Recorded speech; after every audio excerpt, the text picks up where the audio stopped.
without further ado, we will start with live episode number 2 of Iconic Sonics. I'm your host, Mike Gastineau. That's a definition of tepid applause. I gotta thank a bunch of people here. First of all, Dick's Drive-In Restaurants, our sponsor for the show, and the Swinomish Casino and Lodge. Next time you're up by Anacortes, stop in the Swinomish, tell them hello, and tell them you love the show. That's important in this business. Also, for this event, Rise Above, Truth Plus Media, Simply Seattle, who's done a great job with all the great old Sonics gear, the Edgewater Hotel, and Link by Super Pedestrian. You saw them out there. We can't do this without sponsors, and your support of our sponsorship is a huge deal to us. All right, I don't need to introduce these guys, I don't think. I'm surrounded by basketball royalty up here. We're hoping the glove gets here as well. But George, always great to see you. And Shawn, 2 nights in a row now I've got to see you. What a treat for you. 2 nights in a row you get to hang out with me. What a thrill, huh? Oh, man, we had a lot of fun. Last night was a lot of fun. You know, a good chance to see a lot of people I hadn't seen in a long time. It's always great seeing Coach Karl. We're definitely glad he's going into the Hall of Fame. And he's well-deserved, man. Well-deserved. Well-deserved. I'm going to the Hall of Fame because of you. Well-deserved, though. Seriously, you know, Coach did so much for us. I think things changed when he got here to Seattle. I think you just look at the records and it'll tell itself. Well, it's funny about what's going on right now. I'm watching the game. I mean, Shawn Kemp never got the credit for the series, that not only the Utah series, but the next series. And I've said this 100 times. When we played the Bulls, the best player on the court was Shawn. And I mean, Michael Jordan gets the MVP of the series, and I thought we did a pretty good job on Michael Jordan. They did not know how to cover Shawn. And you know, they had Rodman, they had a lot of good defenders, but they didn't have an answer for Shawn. And what you're seeing against Utah is the 7th game in the playoffs. It's all about how to score. It's hard to score. Tonight, I don't know if you'll go home and watch Miami play Boston. Miami can't score. Miami can't score. Boston's going to have to shoot the ball bad and turn it over a lot to let Miami have some chance to score. Because when you play a team 7 times, you just know what's going on. And your role players or your secondary good players, they can't score. In fact, in this game, Hersey Hawkins had 14. That was a good night for us. But Shawn, Gary, and Detlef, even though they didn't have good shooting percentages, they had to do all the scoring for us. Because if you give the ball to, and Sam Perkins always had that way of making the 3 when it mattered. But I'm watching the game I watched a little bit of this game last night and watching it now. I think if you go, I don't know when the Boston game starts, it's probably on right now. But Boston's going to win because Miami can't score. Yeah, absolutely. I agree with Coach. You got to be able to score buckets, and I think it's about the team that can score the buckets in the paint. So when I look at that Miami and I look at the Boston series, I say that Boston's probably going to get more points in the paint because they're a little bit more active. They play better defense, and you know, I think they have a little bit more heart than Miami do this year. In Seattle, you know, our team was really, really good at making offense with our defense. But in this series, I don't know if you know, we turned the ball over a lot. And it actually helped Utah's offense. Because, you know, when you get offense from defense, it's easier. And unfortunately, this 4th quarter, which I don't think we've seen yet, but the 4th quarter it's a defensive game. I think we score 17. I think Utah scores 19. It's ugly. It's not pretty. And then when COVID hit, I went back and watched the Chicago playoff series. And that was an ugly basketball games. I mean, it was all about defense. very early. I mean, we actually played really well offensively, game 4 and 5 here in Seattle. But then when we went to Chicago, we couldn't score. Couldn't score. So it brings back memories of how I felt, during the game. I remember in the Chicago series, we're running plays for Hersey Hawkins. We never ran a play for Hersey Hawkins. But the matchups were so difficult to get a good shot. And if you watch Miami right now, they don't even get good shots. And they're not missing. They're just not getting anything. They're not getting anything at all. Let me, one of the things we wanted to do is go back a little bit before the fourth quarter of this game, before this series. You guys beat Sacramento. You get that first round, monkey off your back. You're like, okay, great. We finally got through the first round. Now you got Houston, the two-time defending champions. You talk about how good he played against Utah and how good he played against. He averaged 22 and 14 in the 4-game sweep of Houston that I still think may have been you guys at your peak. I know you doubled Akeem and you really slowed him down. What do you remember about that Houston series? Because you really started rolling. It felt like after Sacramento you relaxed and really became Shawn because that pressure was off after the first round. Well, you have to remember when we used to play Houston, we had such an offense that I was able to always have these matchups against some of their big men, whether it be Hakeem Olajuwon or their power forward, whenever they had out there, and it put me in a pretty good position to score on them. So we had great success against Houston for a number of years. That was nothing new. 17 or 18 in a row. It's unbelievable when you look back on it. They were good. They were really good. But in that series, you guys handled them, and it was, George, you had a great quote about Game 3.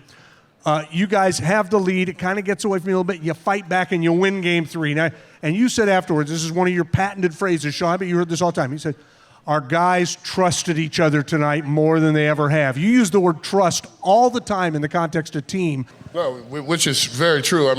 Like I said, you got to remember at this time, when Coach Karl got here, me and Gary didn't have a whole lot of trust in the guys that we played with. So we had to have some coaching in those areas. So George was able to help us develop that throughout the years, to have some trust in guys, to put guys in position when we made moves, to have decisions, not for us to force shots. All those little things come important when you're playing a game of basketball.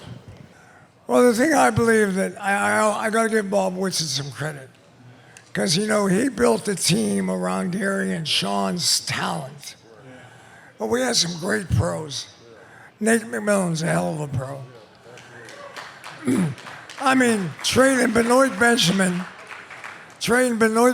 for Sam Perkins is the steal of the century. They should name the Executive of the Year award after Bob for the rest of all time for that year alone. And then Derek McKee, who I love as a player. Derek McKee's a great player. But we needed a little more offense, and we got Det. And Det to me is I kid Detlef all the time because I think Detlef's the perfect human being. He doesn't make mistakes. He looks great. He still looks like he can He still looks like he can play. Absolutely does look like he can play. Most conditioned athlete I've ever coached. We used to do a 2-minute mile, and if you ran it in 12 minutes, you didn't have to run sprints. There's only one guy that ran it in 12 minutes. What was your mile time? Gary and Shawn would laugh at me.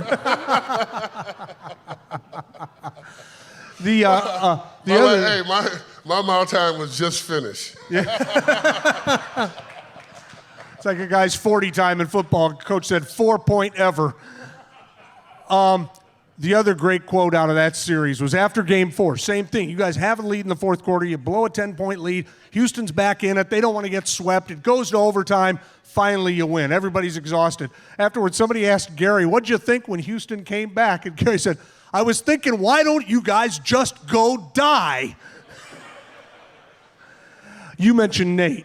I always talk about Gary as being the toughest athlete I think I ever saw. Every athlete's tough. Let's acknowledge that. People say, he's not very tough. Go be a pro athlete for one day and tell me he's not tough. But I thought Gary was as tough as anybody I ever saw.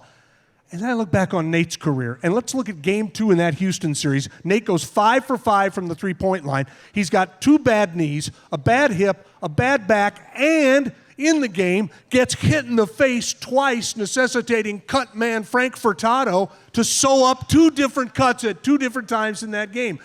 Nate's personality may have belied the fact that, George, he was a tough player.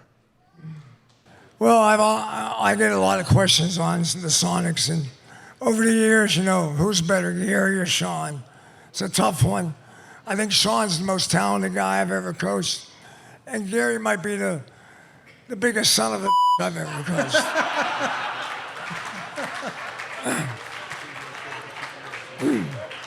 And to be honest with you, I mean, I've already said this to the Hall of Fame people. This guy should be in the Hall of Fame.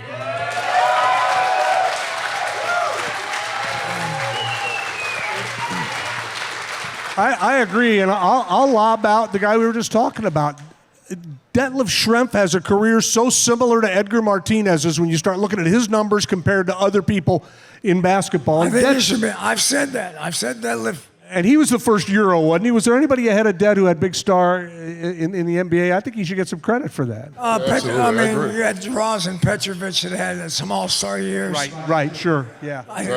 Det was a great player. Before Det came to Seattle, he was giving us 40. He was scoring 40 on us every game. So, I want to end the story, but we talked about Shawn and Gary, but we're talking about Nate. Gary and Shawn were the talent and the skill and the soul. The athleticism of our team. But Nate was the guy that held us together. Nate was the soul of our team in a lot of ways. You said he was tough physically. Nate McMillan, the reason I think he's a really good coach is mentally. He's really, really tough, really mentally tough. All right, so you get through Houston. It's a sweep. I remember your locker room after that game 4 was just joyous. And you guys as a franchise, with the struggles, if there hadn't been a lot of joy all the time, there was joy in that locker room. You took the 2-time defending champs and you kicked their ass. Now, here comes Utah. Here comes the mailman. Here comes Eaton, all these big guys. Do you remember the first half of game 1 of that series? Do you remember what you did? I'm not sure what I did that game, but I can tell you this. Going against Utah back then was our biggest hurdle, I think. Not just mentally, physically, but mentally. These guys were so smart. They had the 2 good players as we had the 2 good players. They were fundamentally sound.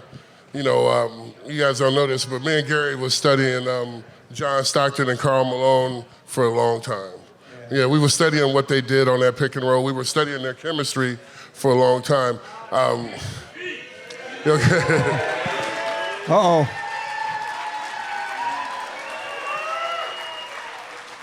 And by law, we have to keep 2 people between George and Gary at all times. So, ladies and gentlemen, the glove, Gary Payton, is joining the show.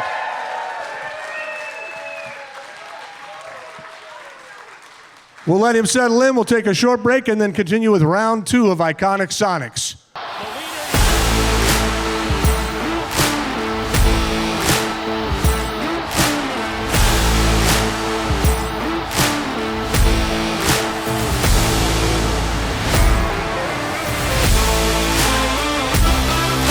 All right, part 2 of Iconic Sonics, our live show at Dick's Drive-In Restaurants in Queen Anne. Say hello to your friends and neighbors, everybody. Huh? And Gary has joined us. Gary, I said earlier, this is unprecedented in American sports history. This team hasn't played a game in 14 years. Look at all the people that are here. It's unbelievable to me. Well, I always told them Seattle was the greatest fans ever. Anyway, they never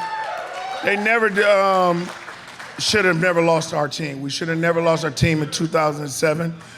We just had bad ownership at the time, but it happens. You know what I'm saying? But we're trying to make it happen right now, and I think it's gonna be all good. Oh no, I'm gonna come right at his head. He was terrible. He's horrible. I don't care about him. It's going to be up to you because he's going to get by me in a second. We were talking before you arrived. First half of the Utah series, game 1, you took 9 shots. Do you know how many you made? 9. You guys went on a 35-8 run. You beat Utah by 30 points in the first, or 20 points in the first game, and you've just come off this huge sweep of Houston. It's like, man, are they going to lose again? What do you think about when you think back on that Utah series? And I mean, for both of you guys, you had the mailman and all the big guys. You had Stockton and all the issues that he could create. You're going into this. You're coming off that great win over Houston. I'm assuming you were pretty confident. We were. You remember, we had won 64 games, and Chicago had won 72. So we were very confident, and we were playing good defense. I think the biggest thing was for us is that Nate was hurt. I don't think if Nate would have been hurt, we'd have did a little bit more. I think we could have won it. You know, when George decided not to put me on Michael in that thing because I was hurt. Oh, thanks, Gary. I can't say nothing. He the boss. You know what I'm saying? I'm just trying to work it. You know what I'm saying? But Nate would have been able to neutralize Jordan at the time, and then I can get on him again. But we were really confident. I mean, George had us playing at a high level. He gave us all the reign that we needed to do, and we just was playing. We just played basketball. And during that series, I get it. The first couple of games, I had John under control. He really got loose on the 6th and the 7th game. But, you know, Shawn was the one who was the key for us. He's the one who won that series for us against Utah. He played very well, exceptionally well. I didn't play well in game 6 or 7 to me. I really didn't. And, you know, George stuck with us. That was what George was about. You know, he might have been but it's cool. You know what I'm saying? But, you know, we were with him, but, you know, he used to always bring us into the office. I used to cuss him out, he used to cuss me back, and we'd drink a beer and get drunk, and then it was over.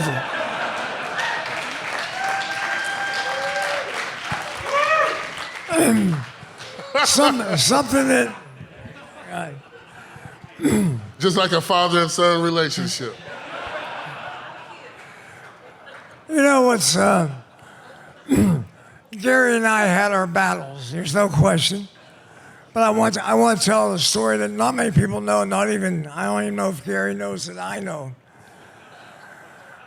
You know, for years, you know, I've been wondering if I was going to make the Hall of Fame. And when I got the call, I had no idea why I made it this year and haven't made it in the past years. So I started calling some guys in the league, and I said, you know, why this year? What was different? And about 4 guys have told me that man, Gary Payton, stood up for me.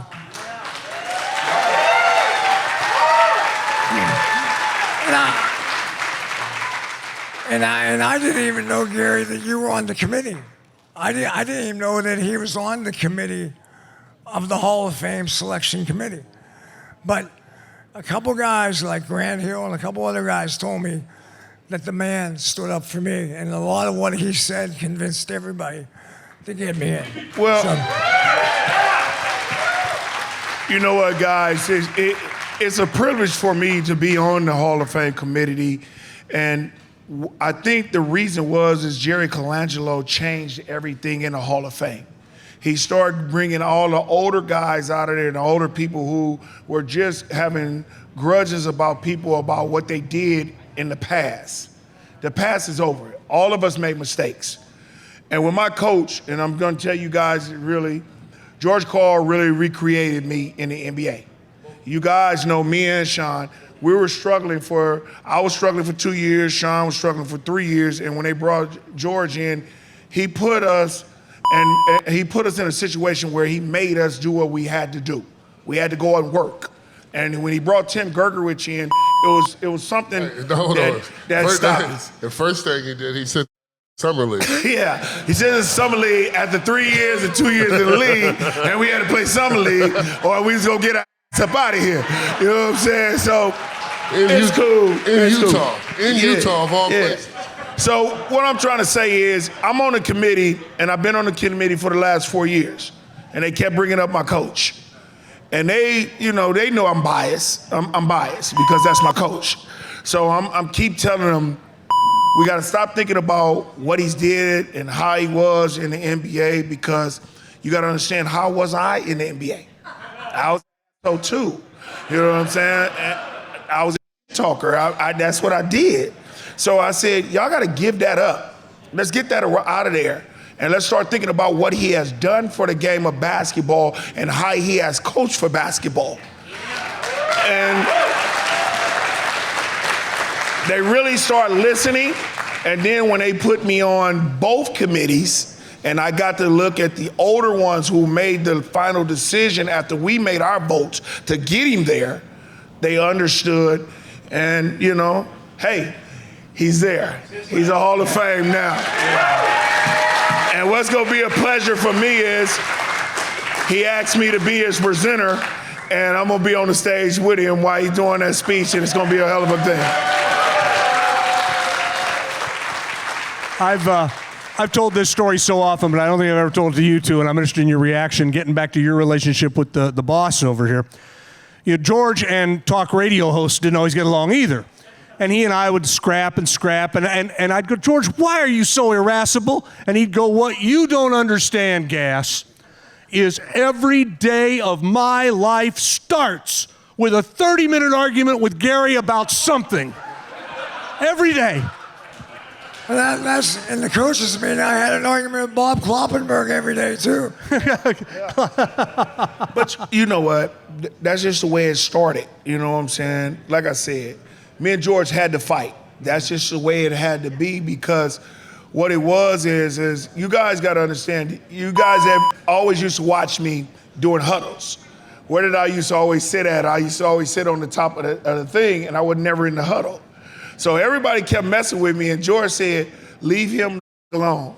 He hearing everything you're saying. And I did hear it, and that's when he started understanding, just leave me alone. Because I was always going to give him something special.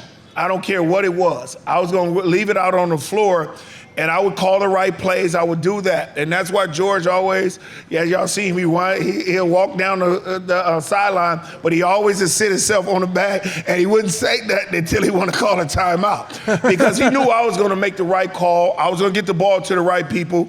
I was going to make the right decisions, because I had to be him on the floor. I didn't want him to worry about nothing else. So that was special for me, for him to play me 44, 45 minutes. It is what it is. He played me that long. I had to work it out. Hey, that's not the truth. I couldn't stand you sitting on the bench with me. I didn't want.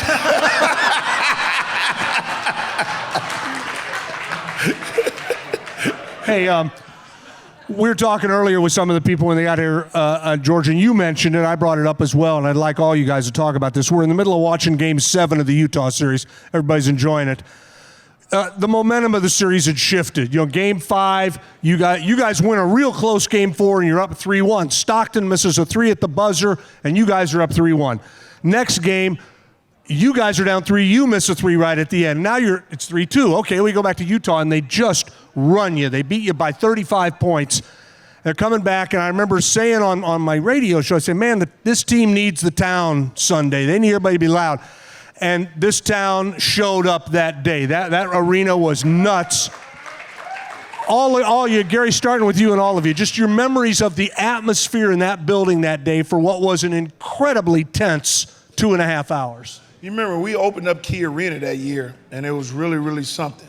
You know, and when I always said, Seattle was like a hometown for us, because all the fans were right on us, and it would be right there. And it always kept us with that good feeling, because we knew if we came to you guys, we were going to get a win.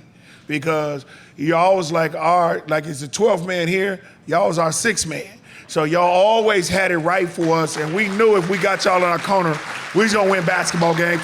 We just had to come out and perform. There's one thing I always got pissed off a little bit when I watched Seattle Seahawks play football, and they have the 12th man. We had the 6th man before they ever had the 12th man. Yeah.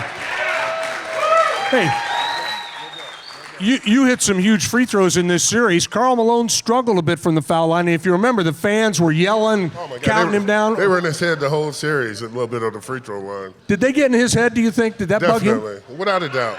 Without a doubt. This is a hard arena to play in. I mean, as you saw through the years, as Gary said, the fans are right on top of you.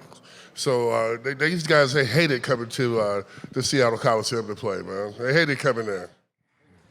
Just remember, we had 2 seasons where we won 39 of 41 and 38 of 41. I mean, that's in the top 10 in the NBA right now.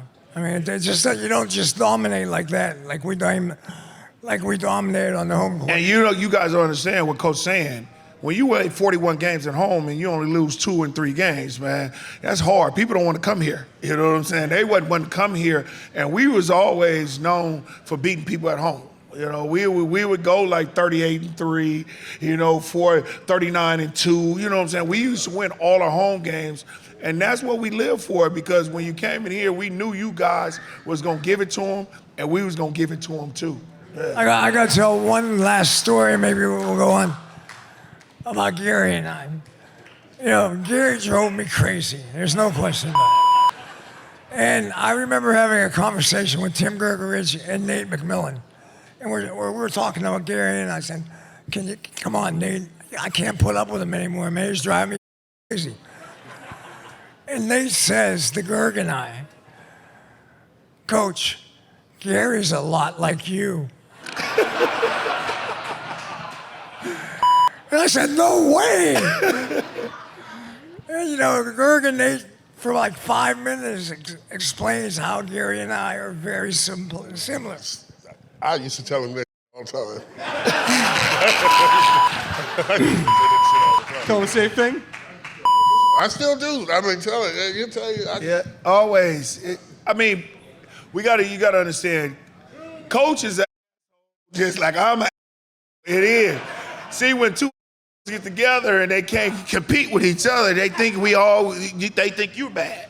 You know what I'm saying? So I thought Coach was bad. He thought I was bad, but we're just the same. That's why we got along together and had a relationship, and he didn't mess with me on the floor. When it was time for me to practice, he would always say, let me tell you something. I understand. I'm playing you 40-something minutes, 44, 45 minutes. All you got to do is come in for 30 minutes and look like you're a leader and show the players that you're a leader, and then go on ahead and take your jacuzzi and take all that stuff and go sit down. I was about to say, what practice? Yeah, well, hey, y'all get that Allen Iverson. I didn't practice. I ain't gonna even lie to y'all. I ain't gonna sit here and lie. I didn't practice. I gave it to him. I told Coach, I said, Coach, you're gonna either have me at 11 or 7. He chose 7. And you see how that worked out. We won a lot of games, Hey, we've talked about the matchups in Utah. I mean, you're not going to get better in the NBA in the 90s. You versus John, you versus Karl, you versus Jerry. I love it. Jerry Sloan was a great, great coach, and watching you two go head-to-head. Talk about him a little bit and your relationship with him. Someone, I think, told me when I was coaching in Denver that Sloan and I coached each other like 150 times against each other. And our record is like 74 and 72. I mean, there's not much difference. I mean, not only, and Jerry Sloan was a little bit of a competitor. Their team was borderline dirty. John Stockton was not a choir boy. Karl Malone, no one could ever, I mean, how they let him have elbows all over the court all the time. But I mean, that's why we enjoyed that. I mean, I think, they give me some credit to help them grow up. Playing against Stockton Malone helped them grow up too. Right. I think I remember seeing once, maybe I'm making this up, that you and Stockton didn't talk a whole lot. You were known as a talker, and you loved getting in other people's head, but that you and John didn't as much, or did you? Did you talk to John much? Never. I didn't talk to him. I talk to him more now than I did in Like in you didn't basketball. yak at him on the floor, right?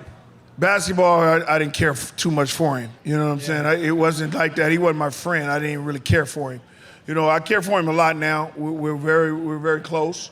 You know what I'm saying? It's just guys in basketball now. I'm only dealing with him and John Stockton. That's the only two I deal with. And it was a thing that he taught me a lot. I think in 1996, me and Shawn overcame our fears, and that was them too. And when we took over them and beat them, I think we knew we could beat them every time, and that was what it was. You know, he didn't talk. He was the only guy that I could not get into his head. I just couldn't get into his head. I used to talk to everybody and they react, but he wouldn't react. So it was good for me to learn that as the years went on, to play against him so long and so many years, and it just taught me how to play a different basketball game. How often did you find yourself laughing on the floor when he'd be talking? Because I know he was a world-class trash talker, and he'd say stuff that was funny all the time to other guys, right? All day long, all night long. What you mean? Still today, the same thing. I mean, what? How about in practice? Did he do it in practice? All day, all night long. No, Gary was funny. He had some battles. You know, my job was to back him on those battles, and he knew that. So, you know, when he was there and whoever came to him and said something, I was suit right behind, and that's where we were. That's what it's always about. It's just about supporting him. You know, as I look at today's basketball, everybody's friends on the court. When we played back then, we were not friends out there on that court. We were not on Twitter tweeting each other. We were not going out to eat with each other like that. Players were barely speaking to each other at that time. The only people you talk to was your teammates. Nowadays, these guys, you see them, they like kissing and hugging on the court. I mean, giving out jerseys to whoever, taking the shirts off, talking about, hey, I'll just tell you guys this. Let's go banana boating. If a guy took off his sweaty jersey and gave it to me, man, I mean, come on, I'm throwing it on the ground. I don't want to get this guy's sweaty jersey. I don't care how good he is. I don't understand those things. I don't get it. The game that we're watching here, Game 7, it's one of the most famous in Sonics history. The night in the city was unbelievable. It was one of the great parties in Seattle history. And you guys had business still, but George, did you take a minute or two to enjoy this thing? I'm not being facetious. I mean, the Western Conference Final was a big deal. I mean, the celebration after the game in the arena, Sam Perkins was walking around and just enjoying it. He had been to an NBA final, I think, with LA once or twice. But you know, it was like it was a satisfying moment. And I always remember Michael Jordan said to me afterwards that the one thing he thought the Sonics did poorly was they celebrated too long after winning Game 7. And that it took us a game or two to get refocused back in on the game. I'm not saying he's right or wrong, but what people don't understand, in my opinion, we lost that series, not on the court, but on our travel arrangements. We play on Wednesday night, lose a close game, play on Friday night, lose a close game, and it was my decision, and to fly back after the game. We hit a snowstorm in Billings, Montana, have to stop and go into refuel, and we play at 12:30 on Sunday. So we got to have practice on Saturday. And our sleep patterns, our rhythm got messed up. And the only game that we really played poorly in was Game 3. And that kind of woke us up, got us pissed off, play really well, play good in Game 4, play really good in Game 5. The momentum's kind of going our way a little bit. In Game 6, I mean, it was a battle, but you know, it's kind of what we were talking about before Gary came here. We couldn't score. We were stopping them, but we just couldn't get the ball in the basket. Shawn was the only guy that I thought had a pretty good rhythm the whole series. I mean, Gary was okay there, but I mean, Gary says I should put him on Michael, but he was banged up. He was banged up, and what we wanted to do was get to the fourth quarter and put him on Jordan. And then we finally, you know, everybody was bitching and moaning, and we said, okay, Gary, you got him. But people don't realize we switched a lot. So, you know, Hawk was on him some, Shawn would be on him some. I mean, we were probably the #1 switching team in basketball back then. And, you know, now everybody switches. But we were kind of the beginning. We liked it. I mean, having Nate, And Gary, when we switched back then, they always took the guard down underneath the basket. Gary was our best post defender. I mean, Gary could front anybody in basketball. And Nate was pretty damn good down there, too. And then we always had the double teams if we needed them.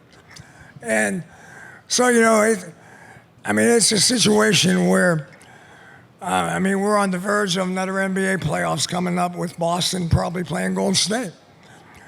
And there will be a time in that series where the defense will take control of the other team. I know Golden State is a really good offensive team, but I really think Boston's a really good defensive team. And if I had to say who has more basketball athleticism and skill, I think Boston does. They're longer, probably a little more athletic, and they all play.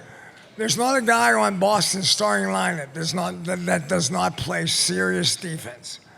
That's where I think Golden State has to rely on Gary's son to give him 20 minutes of defense. And then you got Iguodala, who I think is going to play in the series. I had Iguodala. He's a hell of a defender. A hell of a, not as good as Gary, but close. I think Iguodala probably maybe covered the big guys better than Gary can. But Gary, the whole thing comes down to coaches talk about what's a good thing, how you're good defensively. Well, the easiest thing as a coach to be good defensively is have the ability to put pressure on the ball. We had Gary Payton, Nate McMillan, and Hersey Hawkins, and we had Greg Anthony. All those guys could cover the ball at an A+ level. Eric Snow. And Eric Snow, who we traded to Philly, turned out to be a hell of a defender. And so I think it was Kloppy. Bob Kloppenberg taught me a lot about the game. He drove me crazy, like Gary a little bit, but he wanted to double team the Coke machine. He wanted the front Steve Scheffler. I said, you don't have to front Steve Scheffler. Hey, you know, we were doubling everybody back then. I mean, seriously, we were doubling. It didn't matter who was on the court. We were doubling. Everybody got a little bit. We talk about ball pressure on defense. I remember it. We're going to wrap up here, but there was a Nike billboard over on Westlake way back in the day.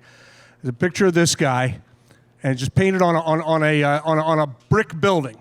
He had his arms and that look in his eye, and the billboard said, "You couldn't get the ball past him in your car." And that's about the truth. One more, and listen, guys, I know you're going to second guess everything forever. You owe this city nothing. You gave us everything you had. We all know the Bulls were tough. You did it. The Hall of Famer George Karl, the voice Kevin Calabro, the power forward, the Rain Man Shawn Kemp, and the defender, the glove Gary Payton. I'm Mike Gastineau. Thanks for listening to Iconic Sonics.